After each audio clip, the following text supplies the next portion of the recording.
Mesdames et messieurs, chers téléspectateurs, ou vous, oui, vous, les simples curieux de passage devant votre petit écran, soyez les bienvenus dans votre émission Gros Plan, votre rendez-vous du 7e art qui s'articule autour du genre, du format, du mouvement et toute autre réflexion cinématographique. Alors, notre invité du jour est une figure emblématique de notre paysage audiovisuel. Du petit écran vers les plateaux du 7e art, son nom s'inscrit en lettres majuscules chez les professionnels du cinéma. Disparu un peu des radars, mais c'est toujours une voix qui résonne et une présence bluffante. Gros Plan a le plaisir de recevoir Mohamed Ourdesh.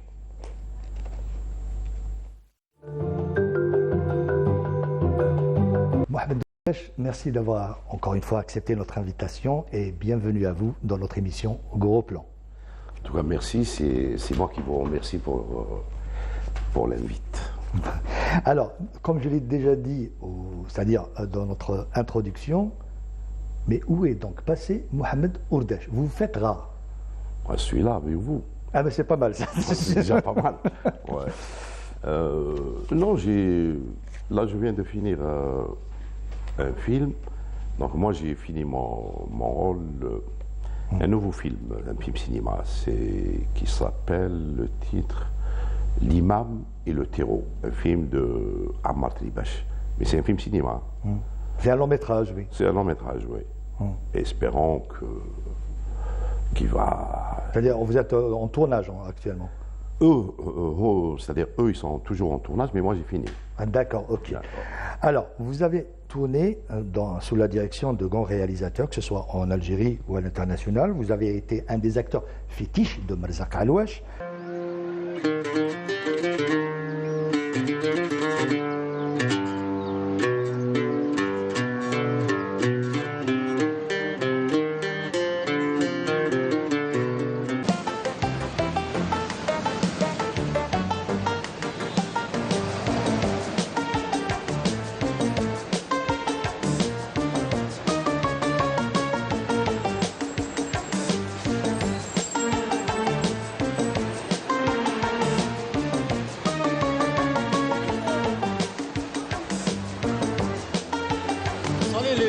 Smina, je t'ai déjà dit de pas m'appeler comme ça. La Haïdek est grandi, hein. Bon, écoute, c'est pas ton affaire, espèce de mécréant. La prochaine fois, je te casse ton Walkman. Raconte un bébé. Dans 3 jours, un bateau qui arrive, j'ai un bon marchandise. En tant qu'acteur, comment on évolue dans un univers propre à Merzak Alouache? Et comment on arrive à trouver ses marques en tant qu'interprète? C'est-à-dire, en tant qu'interprète, moi je pense à un acteur, il essaie de comprendre la situation. Après, il voit d'abord, déjà il a lu le scénario. Après, quand on arrive au plateau, le réalisateur, c'est normal, il nous explique comment il veut filmer la scène. Et après, c'est des explications et on essaie de... C'est-à-dire, si je parle de moi... on essaie d'être juste. C'est-à-dire, le cinéma, il faut chercher la justesse. C'est-à-dire, on ramène un acteur, il essaie d'être juste, de mais dire... pas en faire trop. Non, voilà. non. C'est justement, rester dans cette justesse. C'est ce qu'on voit chez vous, lorsqu'on vous voit interpréter un personnage. Il n'y a pas cette improvisation. Vous restez dans le cadre, c'est-à-dire chercher la justesse du personnage, la justesse travaillée et soulignée par le scénario, par Exactement. les indications du scénario. Si on trouve la justesse, donc à l'image... ça passe. Mais quand on commence à jouer, ça devient un peu... C'est pour ça que les enfants, dans les films, moi j'ai joué dans un film pour Arte, je joue avec un garçon, un enfant. C'est pour ça que les enfants, ils sont justes. Ils n'essayent pas de jouer. Et parfois, même, je vous cite un film qui a fait pleurer même les Algériens, c'est un film américain, qui s'appelle Champion, Ouais, avec Jean Vogt. Avec Ricky Schroeder et John Voight. Et Jean Vogt, le père. Ouais, surtout la dernière scène, oui, La exactement. dernière scène, Voilà, réveille-toi, exactement, champion. ouais. Donc, je pense que les enfants, ils savent jouer mieux que les adultes parce qu'ils sont justes. Et nous, adultes, on cherche la justesse. C'est tout. Alors, mais pour revenir au cinéma, votre amour pour cet art, c'est d'abord cette proximité avec une salle de cinéma, une salle qui existait pas loin de chez vous, une véritable école à l'époque. Quels sont d'ailleurs vos premiers films vus sur grand écran? À l'époque, quand on était petit, parce qu'on commençait à fréquenter les salles de cinéma déjà à l'âge de 6 ans, c'était les films western américains, après les films français, et déjà on aimait, je pense que toute l'Algérie aimait les films américains, même voire la télévision algérienne. Déjà à l'époque, ils ont ramené Dallas.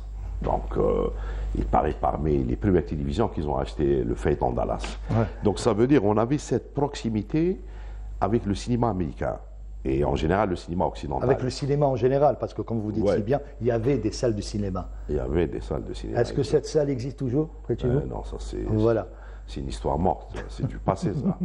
Donc, le problème, il n'y a plus de salles de cinéma et parfois, on se dit pourquoi on fait des films. Là, on parle de films. Là, on va reprendre un petit peu le fil concernant les films étrangers. D'ailleurs, ce sont les films que vous avez vus en premier sur grand écran, le cinéma. On parlait de films western, film western dit John Wayne et les Clint Eastwood et tout d'autres films. Alors, justement, parlant de films étrangers, si vous préférez, vous avez joué dans de nombreuses fictions internationales, notamment dans le film qui a connu un gros succès, Carlos. Mon choix s'est focalisé sur ce long métrage, non seulement par rapport à l'histoire, mais par rapport au chapitre consacré à l'Algérie. Encore une fois, j'invite nos chers téléspectateurs à voir quelques extraits et nous allons poursuivre par la suite. Comment vous vous êtes retrouvé dans ce casting international? Là, parce qu'il y a différents Ramirez, il y a plusieurs acteurs de renom, émanant de différents pays. Hein. C'était un casting. Mon agent, elle m'a envoyé faire le casting. Et donc, après, le réalisateur, il a vu que c'est moi qui devais faire Peled Abdeslam, le docteur Abdeslam. Donc, pour les gens qui n'ont pas vu Carlos... Ils n'ont pas connu Carlos. C'est une histoire véridique. Oui. Donc, c'est une histoire véridique. Et donc, le réalisateur, je crois, le lendemain, il m'a appelé en personne. Et il est très connu, le réalisateur qui a fait le film. Olivier Assayas. Olivier Assayas, c'est le Godard d'aujourd'hui, parce qu'il vient des cahiers du cinéma aussi. Pour ma partie, moi j'ai tourné à Beyrouth, le Bourget à Paris, et Leipzig en Allemagne, et Halle aussi en Allemagne. Là, vous parlez de différentes approches. Vous avez côtoyé différents cinémas, si on peut dire.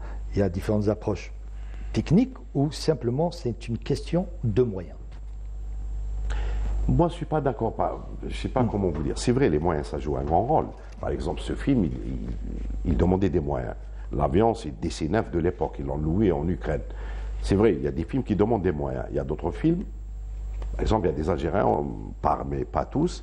Il y a des gens, on leur donne les mêmes moyens, ils ne vont pas sortir un film comme ça. Il ne faut pas se leurrer. Des grands techniciens, des grands réalisateurs.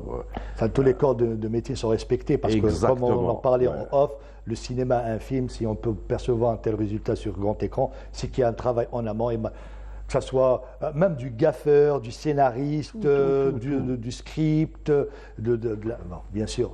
On parlait ça de la lumière, des photos et tout ça. Et parfois, Godard, par exemple, c'est pour ça que je voulais faire le parallèle. Par exemple, Godard, il a fait des films avec des petits moyens, mais il s'appelle Godard, c'est un poète, c'est autre chose. Et je vais vous citer un nom. On est dans un autre genre, c'est un film d'auteur.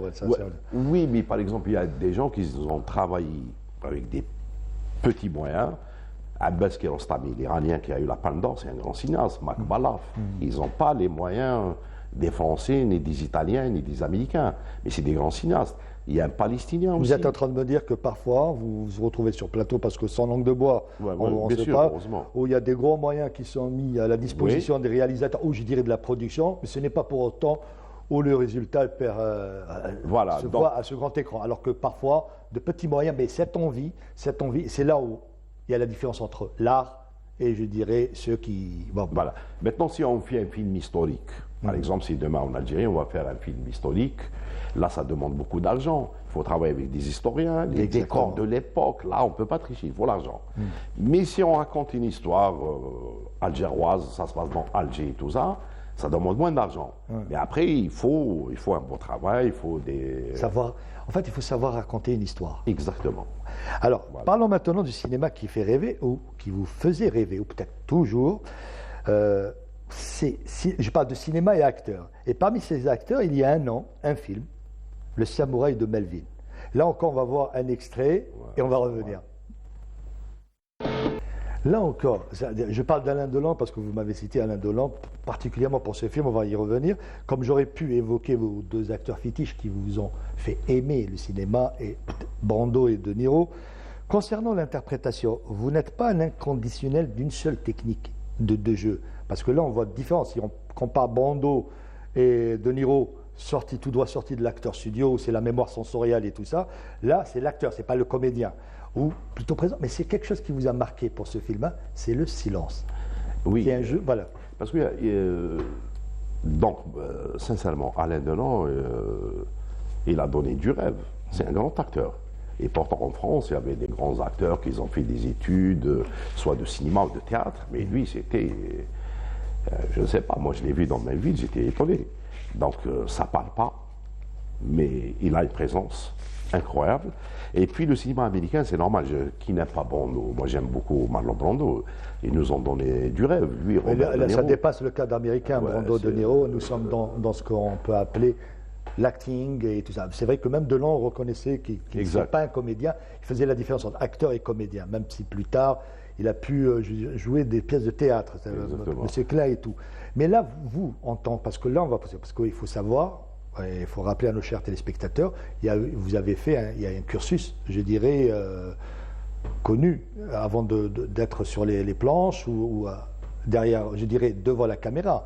C'est que vous avez fait le conservatoire. Ouais, le conservatoire. J'aimerais bien savoir, parlez-nous un petit peu de ce... Mais Comment vous êtes arrivé à faire le conservatoire? Je me suis réveillé un beau matin, je me dis, allez, je vais faire le conservatoire. Donc j'ai fait un film, Une femme pour mon fils, c'était mon premier film de Ali Ghanem. Et Vous avez quel âge à cette époque? J'avais 17 ans et demi, voilà. Et celui qui jouait le rôle de mon père, c'était Mustafa Qasderli, le mari de Tata Nouria et tout ça. Et donc il m'a dit, tu viens apprendre au conservatoire. C'est lui qui m'a inscrit au conservatoire et j'ai fait 2 ans de conservatoire à Alger. Donc on a appris des choses, etc. Voilà. Mais j'ai commencé déjà à jouer au cinéma avant le conservatoire. Après, j'ai fait les Portes de silence avec Amal Askari. D'où le respect que vous portez, je dirais, à cet âge-là. Vous n'êtes pas dit, allez, je vais faire le cinéma. Et vous avez voulu perfectionner, en quelque sorte, je dirais, cet apprentissage qui est venu tout de suite devant la caméra. Vous avez dit, hey, si je veux faire ce métier, il faut le faire sérieusement. Oui, bien sûr. Et en plus, c'était une chance pour moi. C'est-à-dire que je joue avec un acteur. Ils avaient de l'expérience, ils étaient élégants. Ils étaient très élégants avec leurs costumes, l'expérience. Et donc cet humanisme et cet amour et tout ça, moi j'aimais beaucoup nos aînés parce que artistes, ils étaient très gentils. Et donc je me retrouve sur un plateau avec un acteur qui a de l'expérience, qui joue mon père dans le film. Il me propose d'être au conservatoire. C'est un beau cadeau quand même. C'est un beau cadeau. Et voilà, et à partir de là, je commençais à côtoyer les gens, à apprendre. Jusqu'à présent, j'apprends, c'est normal. À lire des classiques. J'ai appris beaucoup de choses.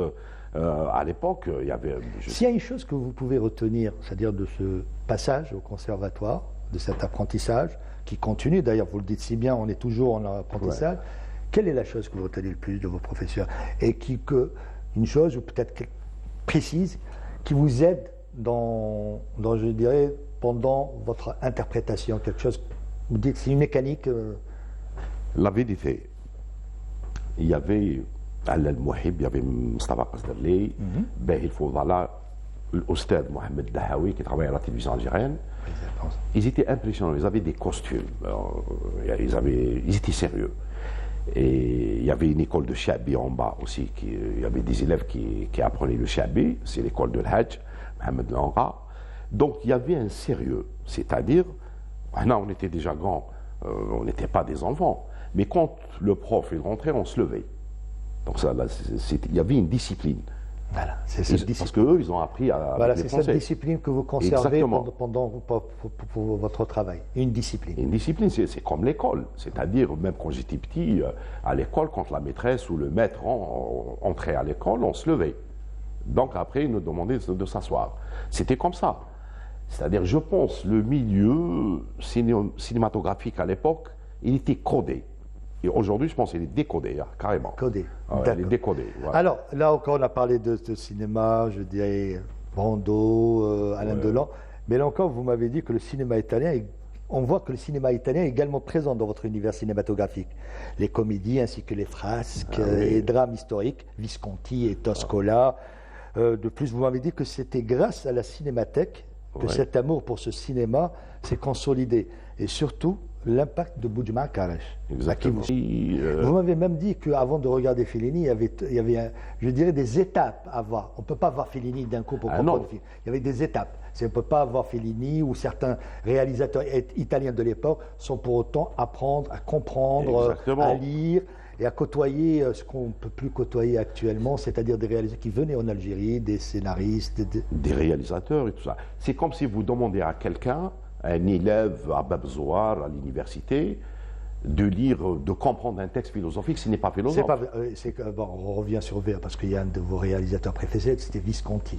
Et là, on va voir pourquoi c'est un grand réalisateur. Ouais, c'est un grand réalisateur.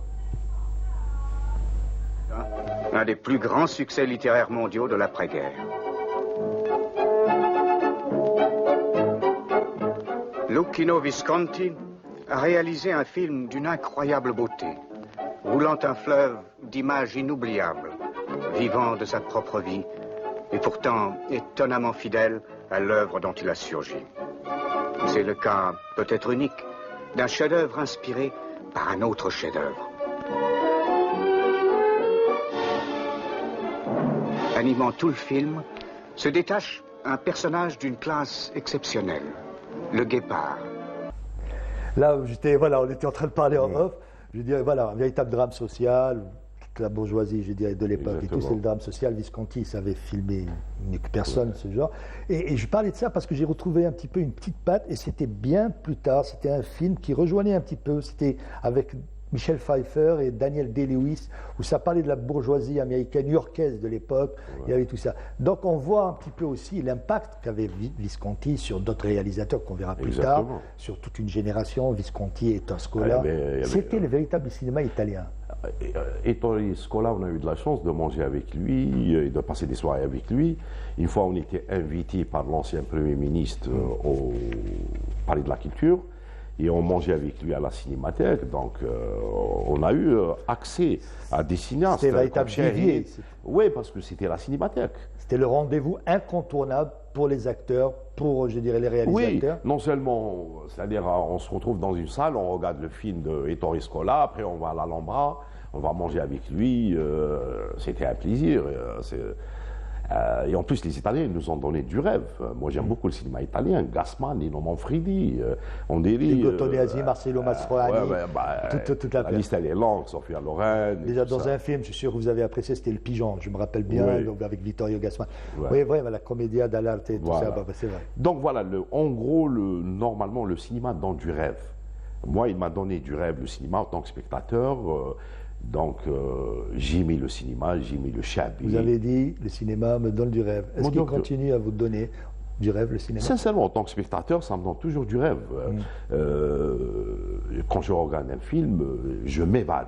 Il y a des films qui m'apportent quelque chose. Il y a d'autres films qui m'apportent rien du tout. Quand vous dites qu'ils vous apportent quelque chose, quoi? Ça vous nourrit en tant qu'acteur, ça vous nourrit, voilà. Oui, ça me nourrit en tant qu'acteur et surtout en tant que spectateur aussi. Donc, quand je vois De Niro jouer, c'est incroyable comment il joue. Quand je vois, on a parlé de Marcello Mastroianni, Vittorio Gassman, Alain Delon. Moi, j'aime beaucoup Alain Delon, sincèrement, l'un des plus grands acteurs européens. C'est Gabin, Gabin, c'est... Je vois que voilà. Et il y a un acteur aussi qu'on n'a pas beaucoup parlé de lui en Algérie, c'est un grand acteur. Pour moi, c'est l'un des plus grands acteurs. Alors attends, j'arrive, là, voilà, là vous me tendez la perche. Et c'était justement cette question, parce que vous parlez de Brando, Gabin, Delon, des acteurs qui ont joué un grand rôle en ce qui concerne votre choix de faire ce métier, mais il y a également Hassan El-Hassani. Exactement. Hassan El-Hassani qui, selon vous, on a minimisé l'impact, c'est-à-dire qu'il a eu sur de nombreuses générations. Le fait de cataloguer, parce qu'on l'a peut-être catalogué simplement pour un type de rôle, alors que c'est un immense acteur. Et il y a un film, je vous laisse poursuivre, qui pour vous a marqué et montre véritable le jeu de Hassan El-Hassani. C'était Z, c'est ça? C'était Z de Costa Gavras, oui. Ouais. Bon, on y reviendra. On va voir quelques extraits de Hassan El-Hassani.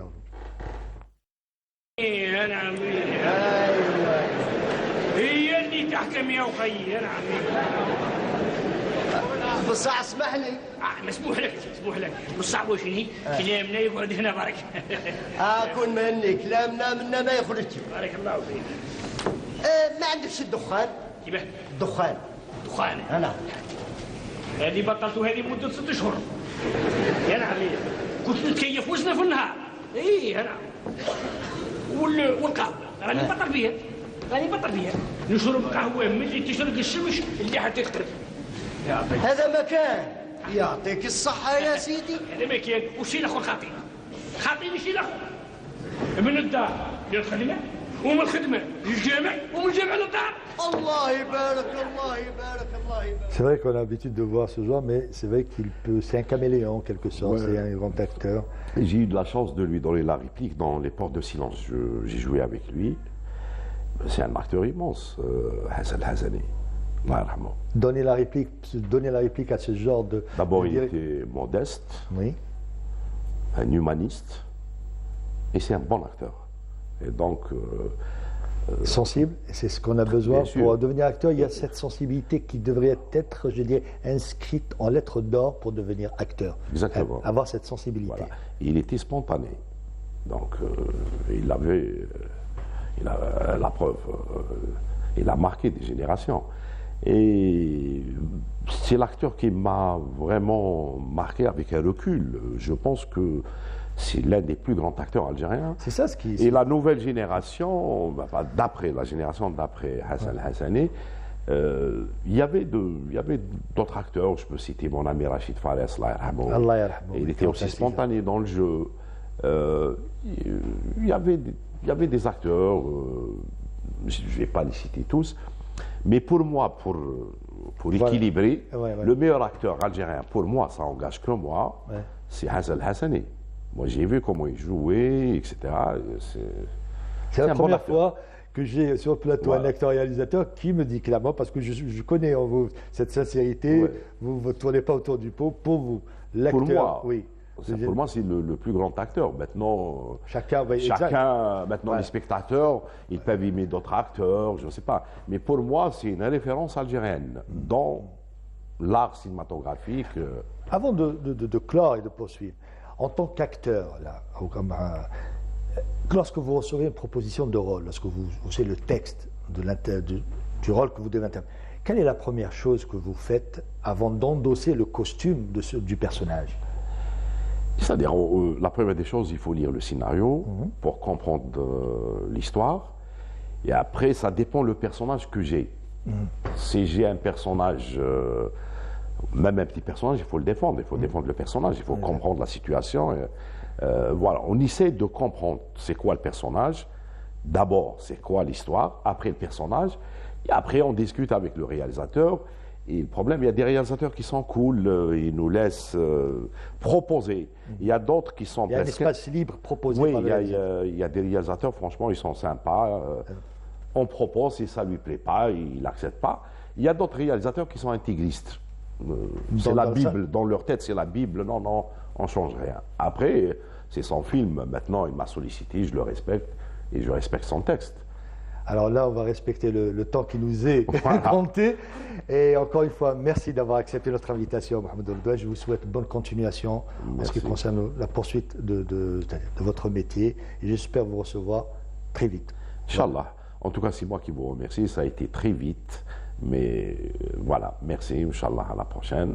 Et puis, merci beaucoup. Merci.